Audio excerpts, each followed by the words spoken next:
A break from the equity markets, focus on the commodity markets. Manisha Gupta joins us as always to tell her what is she picking up. Manisha. Well, I'm looking at precious metals really because can't take your eyes off that. Today's the third straight day that we are looking at all-time highs continuing in case of gold, and the Indian markets have seen all-time highs yet again for silver. So until time, we're looking at $3,547 an ounce as an all-time high in the international markets for gold.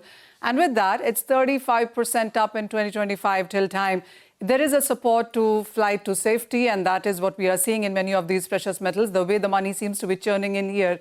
And then apart from that, there is broader political and economic risk, which seems to be supporting markets. It also has to do with the tariff concerns. Remember, 50% on India. There is some premium that we've seen building up onto this as well. The rupee depreciation has led to Indian markets see higher prices than what we are seeing anywhere else in the world. The expectations of U.S. monetary easing really seems to be doing the trick. As of now, there is nearly 90% probability of a 25 basis point rate cut for the month of September. And then you have banks and brokerages talking about 2, maybe 3 rate cuts. And that is what seems to be fueling the gold rise there. The markets also have seen diversification away from the US dollar into gold. When you look at all of that central bank buying in sense of forex reserves, gold clearly tops that list.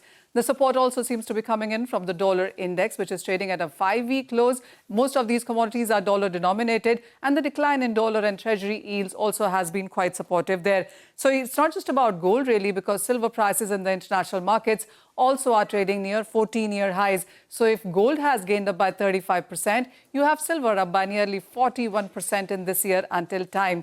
And then it's not just about silver as well. Most of the other PGMs are doing quite well. If you look at platinum prices, those are trading at an 11-year highs.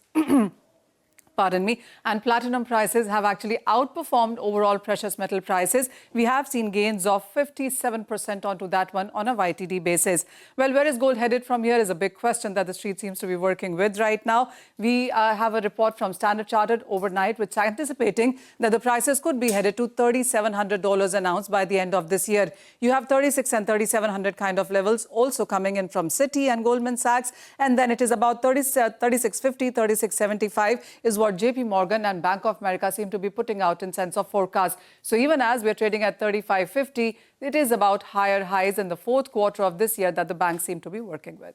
All right, Manisha, thank you very much for that.